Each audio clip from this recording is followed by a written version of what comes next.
तो फिर स्टार्ट करते हैं आज मियोसिस के बारे में, जस्ट इसका एक ओवरव्यू और बाद में इसका सिग्निफिकेंस करेंगे। तो बार बार एक्चुअली हम दोबारा वही चीज कर रहे हैं कि जब हमने बात ही की थी, स्टार्ट ही किया था अपने मियोसिस वाला टॉपिक, तो हमने बात की थी कि जो हम ह्यूमन बींग्स होते हैं, ह्यूमन बींग्स क्या होते हैं, डिप्लॉयड होते हैं नेचर में, 2n है और टोटल कितने क्रोमोसोम्स होते हैं उनके पास, 46 क्रोमोसोम्स होते हैं, मतलब 23 के पेयर होते हैं। अब हमें जो ये फीमेल है, फीमेल की ओवरी में जो हमारे पास क्या है, ओवरी में ही एग का फॉर्मेशन होता है, तो एग की फॉर्मेशन के लिए मियोसिस करना होता है। एंड जो मेल है, टेस्टिस में ही स्पर्म का फॉर्मेशन होता है, तो स्पर्म की फॉर्मेशन के लिए भी मियोसिस करनी होती है। बाद में जब दोनों का फ्यूजन होता है, फ्यूजन होकर दोबारा एक ऑर्गेनिज्म क्या बन जाता है, डिप्लॉयड। लेकिन किसी ऑर्गेनिज्म को बनाने के लिए जो बेसिक यूनिट है वो है स्पर्म एंड एग, उसको बनाने के लिए हमें मियोसिस चाहिए होता है। तो ये हम आपका पूरा इवेंट कर चुके हैं। आप प्लीज एक बार दोबारा ये डायग्राम देखिए कि हमने बात की थी मियोसिस आपका 2 फेज में होता है, एक होता है मियोसिस 1 और सेकंड होता है मियोसिस 2। ध्यान रखना, मियोसिस 1 में होमोलोगस क्रोमोसोम सेपरेट होते हैं, बट मियोसिस 2 में सिस्टर क्रोमेटिड का सेपरेशन होता है। ठीक है, तो अब एक बार इसकी थ्योरी देख लेते हैं। मैं यही उम्मीद करके चलती हूँ कि आप सबको ये सारी चीजें आती हैं, क्योंकि हम ये काफी बार कर चुके हैं। अगर आपको यहाँ पे कुछ प्रॉब्लम आती है कि आपको समझ नहीं आ रहा है, तो फिर प्लीज आप मुझसे पूछ सकते हो। इससे पहले मैं आपको थोड़ा सा यहाँ पे एक इवेंट के बारे में बताऊंगी, वो आपको पता होना चाहिए, उसके बिना आपको थ्योरी थोड़ी सी समझ में नहीं आएगी। जैसे आप यहाँ पे, अभी मैंने आपको क्या बताया कि जो फीमेल है, फीमेल में ओवरी होती है और जो मेल है, मेल में होते हैं टेस्टिस। फीमेल की जो ओवरी है, ओवरी में ही एग का फॉर्मेशन होता है, एंड मेल के जो टेस्टिस है वहीं पर ही क्या होता है, स्पर्म का फॉर्मेशन होता है। बट इंपॉर्टेंट चीज ये है कि ये एग का फॉर्मेशन और स्पर्म का फॉर्मेशन हुआ किससे है, इसको बनाने वाले सेल को हम क्या कहते हैं। तो यहाँ पे मैं थोड़ा सा वो इवेंट आपको बताऊंगी, वो आपको नोट करना है, लेकिन जो ये इवेंट है इसको आप डिटेल में स्टडी करोगे +2 में, ये वाला पोर्शन आपको भी नहीं है। तो यहाँ पे जैसे मैंने क्या कहा आपको कि एग का फॉर्मेशन होता है फीमेल में एंड स्पर्म का फॉर्मेशन होता है मेल में। अब इसको कौन करवाता है उसके बारे में आपको बताती हूँ। अब एग जो है और जो स्पर्म है, दोनों क्या है, गैमीट्स हैं। तो इस गैमीट के फॉर्मेशन को कहते हैं, आप यहाँ पे नोट कर लीजिए। एक काम करते हैं, मैं यहाँ पे एक स्क्रीन ही ओपन कर लेती हूँ। इस इवेंट को हम कहते हैं गैमीटोजेनेसिस। ठीक है, गैमीटो वर्ड आया है गैमीट से, एंड जेनेसिस मतलब होता है सिंथेसिस करना। सो गैमेट की सिंथेसिस या गैमेट का फॉर्मेशन। अब ये गैमेट का फॉर्मेशन फीमेल में भी होता है और मेल में भी होता है। अगर ये गैमेट का फॉर्मेशन फीमेल में हो रहा है, इसे कहते हैं oogenesis। लेकिन अगर ये गैमेट का फॉर्मेशन मेल के अंदर हो रहा है, इसे कहते हैं स्पर्मेटोजेनेसिस। oogenesis होता है एग का फॉर्मेशन एंड स्पर्मेटोजेनेसिस होता है स्पर्म का फॉर्मेशन। प्लीज इसको आपको अपनी कॉपी में नोट करना है, क्योंकि एडिशनल इंफॉर्मेशन है। अब ये क्वेश्चन ये राइज होता है कि एग क्या है, एग तो हैप्लॉइड है, स्पर्म भी हैप्लॉइड है, लेकिन ये बना किससे है। तो एग को बनाने वाला जो सेल होता है ना, उसका नाम है oogonium। ये जो oogonium है, ये एग का फॉर्मेशन करता है। एग तो हैप्लॉइड होता है, हैप्लॉइड होता है। अब प्लीज मुझे ये चीज बताने की जरूरत नहीं है कि हैप्लॉइड को हम एन से रिप्रेजेंट करते हैं, और जो oogoनियम है, एक्चुअल में oogoनियम डिप्लॉयड होता है। डिप्लॉयड मतलब 2n, और इसके पास टोटल 46 क्रोमोसोम्स होते हैं। जब इस oogoनियम के अंदर मियोसिस होता है, तो मियोसिस होने के बाद ही हमें क्या मिलता है, हैप्लॉइड एग मिलता है, जिसके पास टोटल होते हैं 23 क्रोमोसोम्स। लेकिन अगर मैं बात करती हूँ स्पर्म की, तो ये स्पर्म किससे मिलता है, स्पर्म का फॉर्मेशन होता है स्पर्मेटोगोनियम से। एंड स्पर्मेटोगोनियम भी डिप्लॉयड होता है नेचर में। डिप्लॉयड मतलब 2n, और कितने क्रोमोसोम्स होते हैं? 46 होते हैं। जब इस स्पर्मेटोगोनियम के अंदर मियोसिस होती है, तो मियोसिस होने पर ही हमें क्या मिलता है? स्पर्म मिलता है जो हैप्लॉयड है, और अगेन इसके पास भी कितने क्रोमोसोम्स हैं?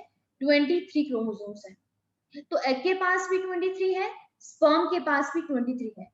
लेकिन ये कैसे आए हैं? दोनों में कौन सी डिवीजन होती है? मियोसिस। और मियोसिस को हम क्या कहते हैं? मियोसिस को हम कहते हैं रिडक्शनल डिवीजन। आप सबको पता है जहां पर क्रोमोसोम का नंबर क्या हो जाता है? रिड्यूस हो जाता है। अब आप यहाँ पे एक चीज नोटिस कर रहे हो, ये जो मियोसिस है कहाँ पे हो रही है? डिप्लॉयड सेल के अंदर हो रही है। दोनों के दोनों डिप्लॉयड सेल हैं जहां पर मियोसिस हो रही है। एंड जब भी डिप्लॉयड सेल में मियोसिस होती है, उस सेल को क्या बना देती है? हैप्लॉयड बना देती है। ठीक है। अब एक चीज और, ये एग का फॉर्मेशन कहां पर हो रहा है फीमेल की बॉडी में? ओवरी के अंदर हो रहा है। और ये जो स्पर्म का फॉर्मेशन है मेल के अंदर, ये कहाँ हो रहा है? ये हो रहा है टेस्टिस के अंदर। जो टेस्टिस है, जो ओवरी है, इसे हम गोनेड्स भी कहते हैं। ध्यान रखना इसके बारे में। ठीक है। तो ये था हमारे पास एक ओवरव्यू।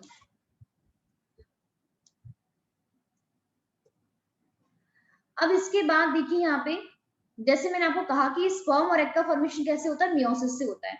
बाद में दोनों मीट कर जाते हैं, एग के साथ स्पर्म फ्यूज कर जाता है, और फ्यूज करने के बाद जायगोट बनता है जो डिप्लॉयड होता है। अगेन हमारे पास डिप्लॉयड नेचर क्या हो जाता है? रीस्टोर हो जाता है। बट रीस्टोर कब होता है? आफ्टर फर्टिलाइजेशन, फ्यूजन के बाद, और दोबारा एक कंप्लीट ऑर्गेनिज्म की फॉर्मेशन हो जाती है, चाहे वो हमारे पास मेल हो या फिर फीमेल हो। अब एक बार थ्योरी देखते हैं, प्लीज इसको ध्यान से सुनना। अब देखिए पहली लाइन में क्या लिखी है मियोसिस में? The production of offspring. Offspring क्या होता है? Child, young ones. अगर ऑफस्प्रिंग का प्रोडक्शन कैसे हो रहा है? सेक्सुअल रिप्रोडक्शन से हो रहा है। तो उसमें क्या होगा? फ्यूजन होता है टू गैमेट्स का। और टू गैमेट्स कौन कौन से होंगे? एक मेल गैमेट होगा और एक फीमेल गैमेट होगा। लेकिन दोनों गैमेट के पास कैसे सेट होने चाहिए क्रोमोसोम के? हैप्लॉयड सेट होने चाहिए। So each with complete haploid set of chromosome, मतलब 2 सेट नहीं होने चाहिए। जैसे हमारे पास अभी है 23 पेयर, पेयर नहीं होना चाहिए, ओनली 1 ही होना चाहिए। तो अब ये गैमेट्स का जो फॉर्मेशन होता है किससे बनते हैं? Gametes are formed from specialised diploid cell. तो साफ साफ यहाँ पे इन्होंने बता दिया हमें कि गैमेट्स किससे बनते हैं? डिप्लॉयड सेल से मिलते हैं।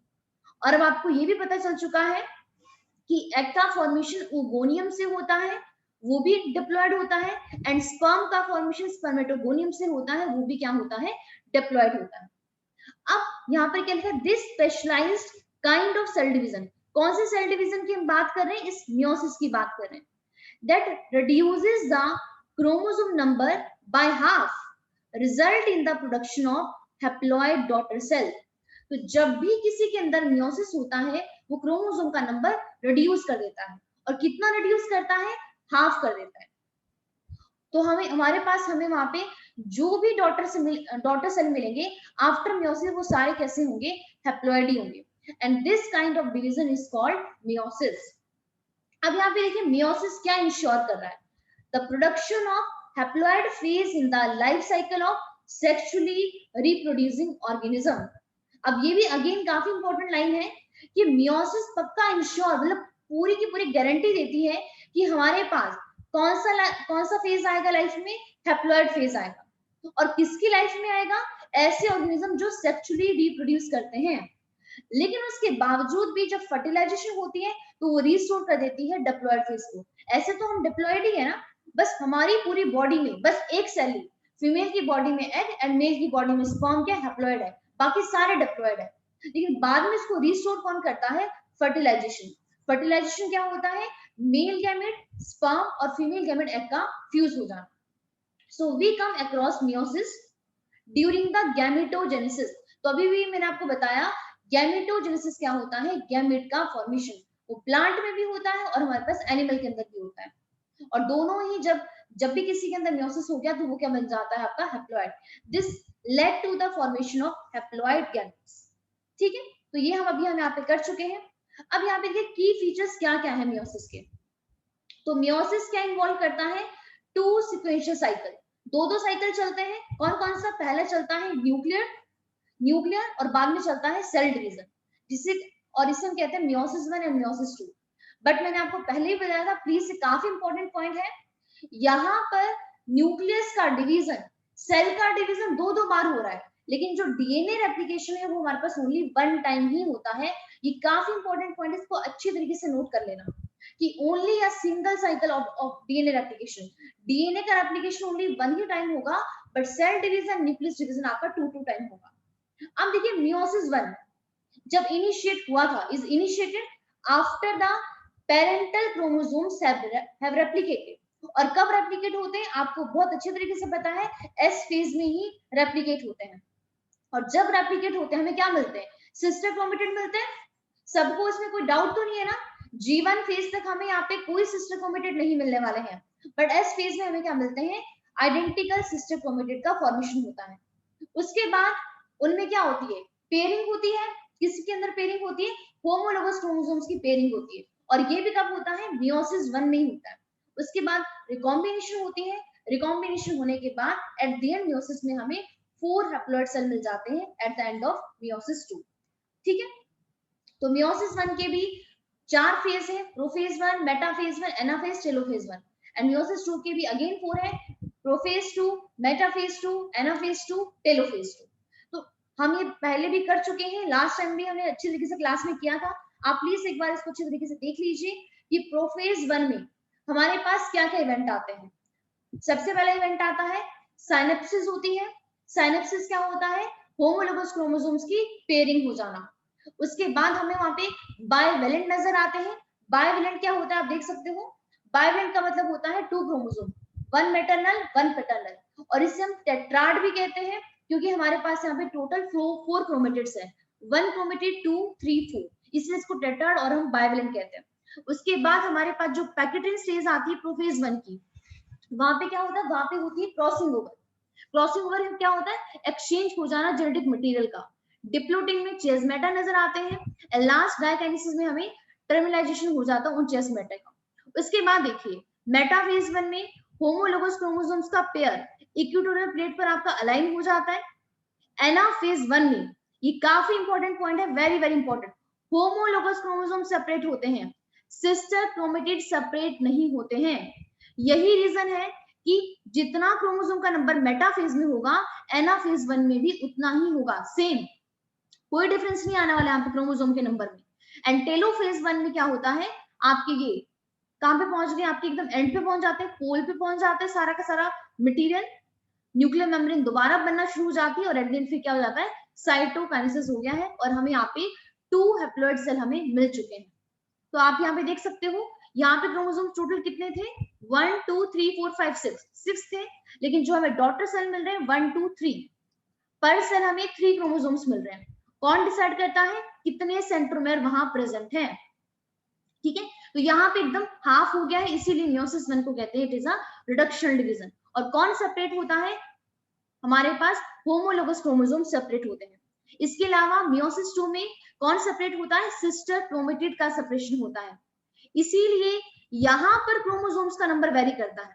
देखिए मेटाफेज 2 में 1 2 3 3 क्रोमोसोम है, यहाँ पे भी देख लीजिए 1 2 3 3 क्रोमोसोम है, लेकिन एनाफेज 2 में देखिए 1 2 3 4 5 6 क्रोमोसोम है पर सेल। तो मियोसिस 2 के एनाफेज 2 में जाके क्रोमोसोम का नंबर डुप्लीकेट होता है, लेकिन मियोसिस 1 के एनाफेज 1 में क्रोमोसोम का नंबर सेम रहता है जो आपका मेटाफेज 1 में था। अब एक चीज आप प्लीज यहाँ पे ध्यान से देखिए, जब हमारे पास मियोसिस 1 हुआ था तो आप सबको पता है वहां पे क्रॉसिंग ओवर हुआ था, इसीलिए आप अच्छे तरीके से यहाँ पे देख सकते हो। यहाँ पे देखिए हमारे पास ये देखिए, जो ये आपका ब्लू वाला है, ब्लू वाले के टिप पे क्या आ चुका है, रेड वाला पोर्शन, मतलब पैटर्नल के टिप पर मेटरनल का पार्ट आ गया है, और ये जो मेटरनल क्रोमोसोम है उसके टिप पर पैटर्नल वाले का टाइप आ गया। ये देखिए, आप सारे के सारे देखिए, देख पा रहे हो यहाँ पे सारे क्रोमोसोम, और देखिए यही आगे आपकी जाके जब यहाँ पे सेल डिवीजन होता है तो सब में इस तरीके से रैंडमली डिस्ट्रीब्यूट होता है क्रोमोसोम का। अब अगर आप यहाँ पे ध्यान से देखिए, एनाफेज 2 में भी आप अच्छे तरीके से देख सकते हो, नजर आ रहे हैं? देखिए इन सब में देखिए चेंज है। ये वाले जो ये हमारे पास ये 3 क्रोमोसोम है, ये तीनों के तीनों तो आपके पैटर्नल ही है। और जैसे हमारे पास पैटर्नल या मैटरनल कुछ भी मतलब पेरेंटल ही है, लेकिन इनके अंदर चेंज आ गया है। अब अगर ये क्रोमोसोम बाद में जाकर अगर गैमेट्स का फॉर्मेशन करते हैं ना, तो हमें वहां पे देखने को क्या क्या मिलता है, वेरिएशंस मिलती है। और आप यहाँ पे देख सकते हो कि जो हमारा एक सेल, देखिए 4 सेल मिले, एक सेल ये वाला है, सेकंड ये वाला है, थर्ड ये वाला है, और हमारे पास फोर्थ क्रोमोसोम ये वाला है। तो अगर आप ध्यान से देखोगे यहाँ पे एक क्रोमोसोम ये वाला देखिए, इसके दोनों टिप पर कौन है, रेड वाला पोर्शन है आपका ब्लू के रेड पर। ब्लू हमें क्या बता रहा था, हमें पैटर्नल क्रोमोसोम बता रहा था। तो पैटर्नल क्रोमोसोम के टिप पर मैटरनल वाले का टिप है, और ये देखिए रेड वाला ये मैटरनल था, मैटरनल वाले के टिप पर पैटर्नल वाले का वो है। सब में आपको इस तरीके से यहाँ पे वेरिएशन नजर आ रही है ना। तो यहाँ पे आप देख पा रहे हो कि जो एक क्रोमोसोम है वहां पे मेल का पार्ट भी और फीमेल का पार्ट भी है। अब अगर ये सेल आगे जाके एग बनाता है, या अगर ये सेल वहां पे स्पर्म बनाता है, तो वहां पे चेंज देखने को मिलेगा ही मिलेगा। इसीलिए जब आप एक बच्चे को देखते हो तो कुछ करेक्टर उसके पेरेंट्स के होते हैं, लेकिन इसके अलावा कुछ ना कुछ करेक्टर उसके उसके दादा दादी जैसे भी होते हैं। क्योंकि जो पेरेंट जो है वो खुद ही अपने पेरेंट्स से इवॉल्व हुए, उन्हीं से बने हैं, तो उनके भी कुछ ना कुछ करेक्टर क्या होते हैं आगे जाके ट्रांसफर हो जाते हैं। तो हमें यहाँ पे at the end 4 haploid daughter cell मिलते हैं। फिर हमने बात की थी कि मियोसिस 1 की हमारे पास टोटल 5 स्टेजेस होती है। कौन कौन सी, leptotene, zygotene, pachytene, diplotene, diakinesis. एक बार प्लीज मुझे बताइए आपको ये सारी स्टेजेस क्लियर है कि नहीं क्लियर है?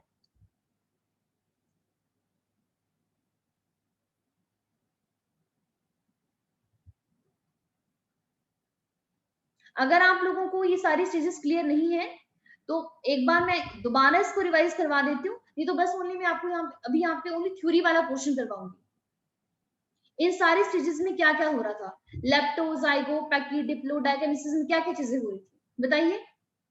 एक बार प्लीज मुझे मैसेज करके इन्फॉर्म कर दीजिए।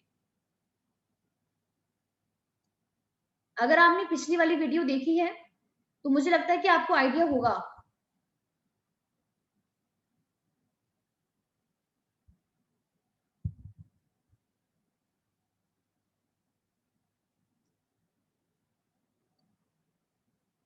अमनजोत, दिव्यम, कोमल, परिणीति, प्लीज बता दीजिए, मुझे इन्फॉर्म कर दीजिए।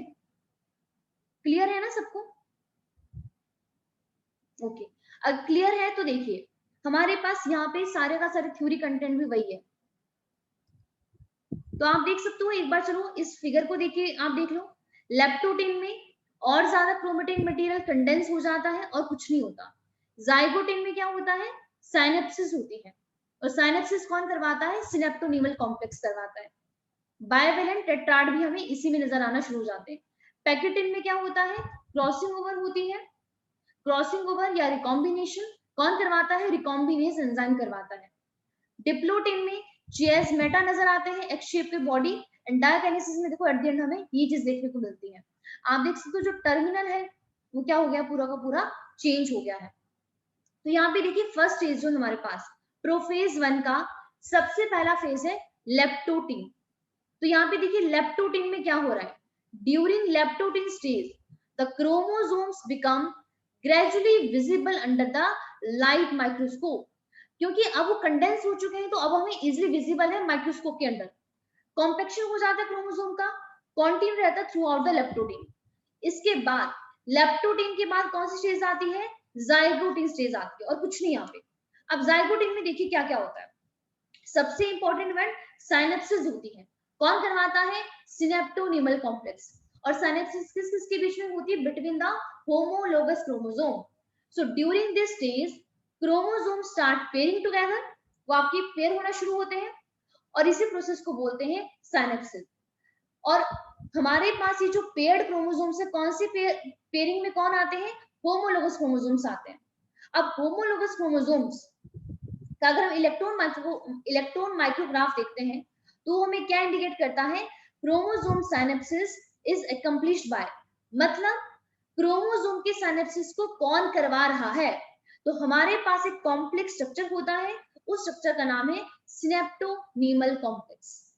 सिनेप्टोनीमल कॉम्प्लेक्स ही साइनेप्सिस करवाता है।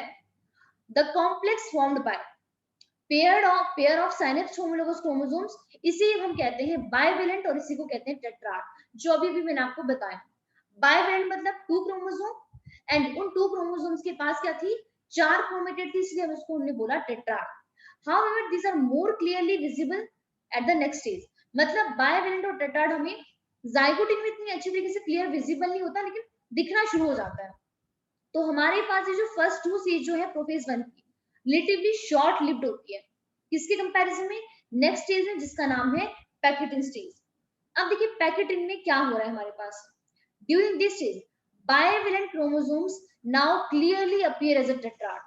तो अब हमें यहाँ पे काफी अच्छे खासे नजर आ रहे हो टेट्राड की तरह, दिखना तो शुरू जाइगोटिन में ही हुए थे बट क्लियरली अपीयर नहीं थे। अब इस स्टेज में क्या होता है, सबसे इंपॉर्टेंट चीज हमें रिकॉम्बिनेशन नोड्यूल देखने को मिलते हैं, जहां पर क्या होता है क्रॉसिंग ओवर, काफी इंपॉर्टेंट पॉइंट है, क्रॉसिंग ओवर होता है और किस किस के बीच में, नॉन सिस्टर क्रोमेटिड्स होती हैं बट होमोलोगस क्रोमोसोम की। क्रॉसिंग ओवर होता क्या है, एक्सचेंज करना genetic material between the 2 homologous chromosome. लेकिन इस क्रॉसिंग ओवर को करवाता कौन है, एक एंजाइम, एंजाइम का नाम है रिकॉम्बिनेज। और जब वहां पे बाद में क्रॉसिंग ओवर हो जाती है तो वहां पे क्या होता है, क्रॉसिंग ओवर क्या लेट करता है, recombination of genetic material on the 2 chromosome, मतलब चेंज हो जाता है वहां पे। तो recombination between the homologous chromosome is completed by the end of the packeting, leaving the chromosome linked at the site of crossing over। अब देखिए यहाँ पे क्या चीज आ रही है, जब क्रॉसिंग ओवर हो जाती है ना, अगर जैसे मैं यहाँ पे बना के दिखाऊं आपको, अब इस तरीके से देखिए यहाँ पे क्रॉसिंग ओवर हो गई, तो यहाँ पे जो टिप है ना, ओनली टिप पे ही ये रह जाते हैं, बाकी सारा मटेरियल यहाँ पे जो सिनेप्टोनिमल कॉम्प्लेक्स होता है ये धीरे धीरे आपका डिसॉल्व होना शुरू हो जाता है। लेकिन पूरा का पूरा आपका ये क्लियर होता है आपका नेक्स्ट स्टेज में, जिसका नाम है आपका डिप्लोटिन स्टेज। तो रिकॉम्बिनेशन किस किस के बीच में होता है, ये होमोलोगस क्रोमोसोम है, एंड ऑफ पैकेटिन में हुआ है, और यहाँ पर जो ये वाली साइड है ओनली टिप के अंदर ही चेंज आया है, बाकी ये वाली देखिए साइड वाली इसके अंदर कोई चेंज नहीं आता।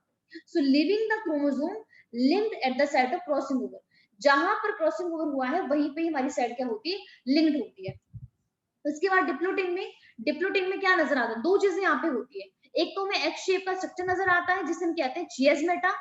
इसके अलावा यहाँ पर हमारे पास हमें क्या चीज होती है, ये देखिए जो सिनेप्टोनिमल कॉम्प्लेक्स कब बना था, आपकी लेप्टो जाइगोटिन में बना था। तो जाइगोटिन में जो सिनेप्टोनिमल कॉम्प्लेक्स बना था अब वो आपका डिसॉल्व होना शुरू हो जाता है, और वो क्या कर रहा है, एक दूसरे को सेपरेट करता जा रहा है, किसको, बाइवेलेंट को सेपरेट कर रहा है, लेकिन एक जगह सेपरेट नहीं कर पाता, कहां पे, जहां पे क्रॉसिंग ओवर हुआ था, accept at the side of the cross over. जो आपके ऐसे थे ना वहां पे नहीं होता बस आपका डिसॉल्व, बाकी हर जगह सिनेप्टोनिमल कॉम्प्लेक्स वहां से डिसॉल्व हो जाता है। और क्या देखा गया है कि कुछ oocytes ऐसे हैं, मतलब oocyte of the some vertebrate, sorry कुछ वर्टेब्रेट के अंदर oocyte क्या होता है इसको भी आपको मैं बताती हूँ। जैसे भी मैंने आपको बताया जो ऊगोनियम है, ऊगोनियम में क्या करता है, एग का फॉर्मेशन करता है, कहां पे, फीमेल के अंदर, इस प्रोसेस को कहते हैं oogenesis। बट एक्चुअल में क्या होता है ना, जब हमारे पास ये जो ऊगोनियम है वो आपका जब एग बनाता है, यहाँ पे बीच में बहुत सारी स्टेजेस आती हैं जो अभी मैंने आपको नहीं बताई। मैं आपको थोड़ा सा ये बता देती हूँ कि हमारे पास यहाँ पे प्राइमरी oocyte बनता है, सेकेंडरी oocyte बनता है, इस तरीके से बहुत सारे ना oocyte बनते हैं जब एग बनना होता है उससे पहले। तो कई बार क्या देखा गया है कि जो ये oocyte होते हैं जब ये बन जाते हैं ना तो बहुत ही लंबे टाइम तक कई बार ये अरेस्ट हो जाते हैं, मतलब आपका फर्दर डिवाइड नहीं करते हैं, कई बार कुछ महीने होते हैं और कई बार कुछ कुछ साल होते हैं, और उसके बाद कुछ सालों बाद डिवीजन करना स्टार्ट कर देते हैं और कहीं जाके एग बनाते हैं। जैसे मैं आपको थोड़ा सा आइडिया यहाँ पे दे देती हूँ, अगर हम बात करते हैं फीमेल की, आप सबको पता है कि जितनी भी फीमेल है, फीमेल में 13 या 14 इयर्स के बाद ही क्या होता है, सब में मेंस्ट्रुएशन आना शुरू होता है, पीरियड्स आते हैं ना, मेंसेस आते हैं, ब्लीडिंग होती है विजाइना के थ्रू। अब आपको पता है ये मेंस्ट्रुएशन क्यों होता है, हर महीने जो फीमेल की ओवरी होती है ना वहां से एक एग रिलीज होता है, अगर ये एग जो है अगर वो फर्टिलाइज ना हो, अगर उसको स्पर्म नहीं मिलता तो हमारे पास ना मेंस्ट्रुएशन हो जाती है। लेकिन सोचो 1 साल से लेके 12 साल या 13 साल मान लो, तब तक तो एक फीमेल की बॉडी में कुछ हो ही नहीं रहा था, कोई मेंस्ट्रुएशन, ना वहां पे पीरियड्स आते थे, कुछ भी नहीं था, और ना ही वो कैपेबल थी एक बच्चा पैदा करने के लिए। अब होता क्या है कि उससे पहले जो फीमेल होती है ना, उसकी बॉडी, उसकी ओवरी में ये oocyte प्रेजेंट होता है, और ये oocyte जो होता है ना आपका, ये बर्थ से पहले बन जाता है। तो बर्थ हो भी गया है और उसके 13 या 14 साल बाद, कहीं जाके सोचो 13-14 ईयर के बाद ये एग बनाता है, तब तक इसने एग बनाया ही नहीं है। तो आपको पता है ये होता कि ये आपका अरेस्ट हो जाता है, आपका डिवीजन करना स्टार्ट कर देता है मियोसिस 1, लेकिन आपका बस इसको रोक दिया जाता है, और अपना फिर ये मतलब स्टार्ट कर दिया है, लेकिन कंप्लीट कब करता है, आफ्टर 13 ईयर बाद, मतलब पीब्यूटी के, जब पीब्यूटी वाली स्टेज आती है। तो यहाँ पे लास्ट स्टेज वहीं पे लिखी गई है कि oocyte of some vertebrate, human being में भी ये वाला केस होता है, diplotene can last for the month और ईयर। कई बार हमारे पास ये जो ओगोनियम है, ये आपका प्राइमरी oocyte बनाता है, और प्राइमरी oocyte आपका मियोसिस 1 करना स्टार्ट कर देता है, लेकिन जैसे ही मियोसिस 1 आपकी डिप्लोटिन स्टेज में जाके पहुंचती है ना, ये खुद को अरेस्ट कर देती है कि अब मुझे फर्दर डिवाइड नहीं करना है। अब जब एक फीमेल अपनी प्यूबर्टी वाली स्टेज में जाएगी, मैं तभी डिवाइड करना स्टार्ट करूंगा। तो प्लीज इस लाइन को अच्छे तरीके से समझना। हो सकता है कि अभी आपको ये लाइन समझ ना आए, लेकिन प्लस 2 में आपको काफी अच्छी तरीके से समझ में आ जाएगी। तो यहाँ पे लिखा है oocyte of some vertebrate, diplotene can last for month और ईयर। तो यहाँ पे लिखा भी है कि कई बार ये उंगली आपका सालों भर तक रह जाती है, रुक जाती है, उसके बाद आपका फर्दर डिवाइड होना स्टार्ट होता है। आगे लास्ट स्टेज हमारे पास है डायाकाइनेसिस। तो डायाकाइनेसिस आपका फाइनल स्टेज होता है प्रोफेज 1 का, और इसमें क्या चीज होती है, टर्मिनलाइजेशन हो जाती है चेज मेटा की, क्रोमोसोम्स आपके फुली कंडेंस हो जाते हैं, और जो भी न्यूक्लियर मेम्ब्रेन वो आपके डिसअपियर हो गई है, न्यूक्लियर एनवल ब्रेकडाउन हो गया है, न्यूक्लियोलस डिसअपियर हो गया है, और इसके बाद कौन सी चीज आती है हमारे पास, अब आती है मेटाफेज। हाँ जी बिल्कुल, ओगोनियम सेल ही है परिणीति, एग भी सेल है, स्पर्म भी सेल है, सारे ही सेल है, लेकिन ओगोनियम हमारे पास एक डिप्लॉयड सेल है। ये सारी चीजें आप ना प्लस 2 में आपको ह्यूमन रिप्रोडक्शन काफी डिटेल में आएगा, तब आप सारी चीजें करोगे, ठीक है। अब देखिए प्रोफेज 1 हमारे पास कंप्लीट हो चुका है, प्रोफेज 1 के बाद क्या है, मेटाफेज 1 है। अब आप खुद ही देख लो यहाँ पे मेटाफेज 1 में क्या हुआ था, होमोलोगस क्रोमोसोम्स इक्विटोरियल प्लेट पर अलाइन हो गए थे। यहाँ पे देखिए वही लिखा है, जो हमारे पास ये बायोवेलेंट क्रोमोसोम है, बायोवेलेंट क्रोमोसोम का मतलब क्या है, वही होमोलोगस क्रोमोसोम। तो बायोवेलेंट क्रोमोसोम बोलो या फिर होमोलोगस क्रोमोसोम्स बोलो, अलाइन कहां पर हो गए हैं, इक्वेटोरियल प्लेट पर, माइक्रोट्यूब्यूल आते हैं अपोजिट पोल से, और वो अटैच हो जाते हैं pair of the homologous chromosome, जो उनका काइनेटोकोर होता है वहां पे अटैच हो जाते हैं। एनाफेज 1 में क्या होता है, सेपरेशन होता है, बट कौन सेपरेट होते हैं, होमोलोगस क्रोमोसोम सेपरेट होते हैं, सिस्टर क्रोमेटिड सेपरेट नहीं होते हैं। तो यहाँ पे देखिए sister chromatid remain associated at the centre में, उनका सेपरेशन नहीं हुआ है, ओनली किसका सेपरेशन होता है, होमोलोगस क्रोमोसोम का सेपरेशन होता है। टेलोफेज 1 में देखिए न्यूक्लियर मेम्ब्रेन और न्यूक्लियोलस दोबारा बनना शुरू हो जाती है, cytokinesis follow, and this is called dyad of a cell, मतलब 2 सेल का फॉर्मेशन हो जाता है, एक सेल से 2 सेल। अब यहाँ पे देखिए क्या चीज लिखी है, although in many cases chromosomes do undergo some dispersion, they do not reach the extremely ended state of the interphase nucleus। अब देखिए कई बार क्या होता है, अब आप सबको पता है, अगर हम जनरल बात करें, हमने क्या कहा था, G1 फेज आता है, S आता है, G2 आ गया, M फेज में prophase, metaphase, anaphase, telophase, then cytokinesis, cytokinesis के बाद दोबारा यही आता है ना हमारे पास इंटरफेज, इंटरफेज के ये सारे फेज, और दोबारा फिर आपका एम फेज स्टार्ट हो जाता है। लेकिन देखिए ये कह रहा है यहाँ पे कि जब हमारे पास मियोसिस 1 स्टार्ट होता है, तो जरूरी नहीं है कि यहाँ पे साइटोकाइनेसिस के बाद दोबारा यहाँ पे G1 आए, मतलब इंटरफेज वाली स्टेज आए। अभी भी मैंने आपको कहा था कि जो हमारे पास मियोसिस है, वहां पर दो टाइम रेप्लीकेशन नहीं होता है, रेप्लीकेशन 1 ही टाइम हो रहा है। तो साइटोकाइनेसिस के बाद ना यहाँ पे दोबारा ये वाली स्टेज स्टार्ट हो जाती है हमारे पास, prophase 2, metaphase 2, anaphase 2, telophase 2 and cytokinesis. समझ आ रहा है आपको। यहाँ पे मियोसिस के केस में अगर मैं यहाँ पे बनाऊं, तो देखिए यहाँ पे क्या क्या होगा, सबसे पहले G1 phase, S phase, G2 phase, फिर हमारे पास मियोसिस 1 स्टार्ट होगी। मियोसिस 1 का प्रोफेज 1, प्रोफेज 1 की सारी stages, leptotene, zygotene, diplotene, diakinesis. Prophase 1 के बाद मेटाफेज 1, मेटाफेज 1 के बाद एनाफेज 1, एनाफेज 1 के बाद कौन सी आती है आपकी टेलोफेज 1, और बाद फिर आएगी हमारे पास साइटोकाइनेसिस। साइटोकाइनेसिस के बाद अब ये इस स्टेज में नहीं जाएगा, किसमें जाएगा, अब ये जाएगा हमारे पास प्रोफेज 2 के अंदर, और प्रोफेज 2 के बाद मेटाफेज 2 में जाएगा, मेटाफेज 2 के बाद एनाफेज 2 में जाएगा, और फिर आपका टेलोफेज 2 के अंदर जाएगा, और एट दिन यहाँ पे हो जाएगी साइटोकाइनेसिस। तो यहाँ पे देखिए वही लाइन लिखी गई है, although in many cases chromosome do undergo some dispersion but they do not reach the extremely extended state of the interphase nucleus, वो आपका पूरा इंटरफेस की न्यूक्लियस तक नहीं जाता है, the stage between। अब यहाँ पर कई बार क्या देखा गया है, ये देखिए हमारे पास ये मियोसिस 1 है और हमारे पास ये मियोसिस 2 है, इसके बीच में एक स्टेज आती है, उस स्टेज को कहते हैं इंटरकाइनेसिस। तो stage between two meiotic division is called interkinesis and it is generally short lived, और interkinesis is followed by prophase 2 as a much simpler prophase than the prophase 1। तो prophase 1 के कंपैरिजन में हमारे पास prophase 2 काफी ज्यादा simple होता है, समझ आया। तो इंटरकाइनेसिस को कौन फॉलो करता है, प्रोफेज 2 ही फॉलो करता है, समझ आ गया। प्रोफेज 2 एंड साइटोकाइनेसिस के बाद स्टेज इसका नाम है इंटरकाइनेसिस। क्लियर हो गया आपको ये सारी चीजें? आपको प्लीज ये सारी चीजें हवा में तो नहीं लग रही है, एक बार प्लीज मुझे इन्फॉर्म कर दीजिए, क्योंकि जहां तक मेरा ख्याल है हम कर ही चुके थे आपका डायग्राम वाला पोर्शन, थ्योरी वाला पोर्शन ही रहता था।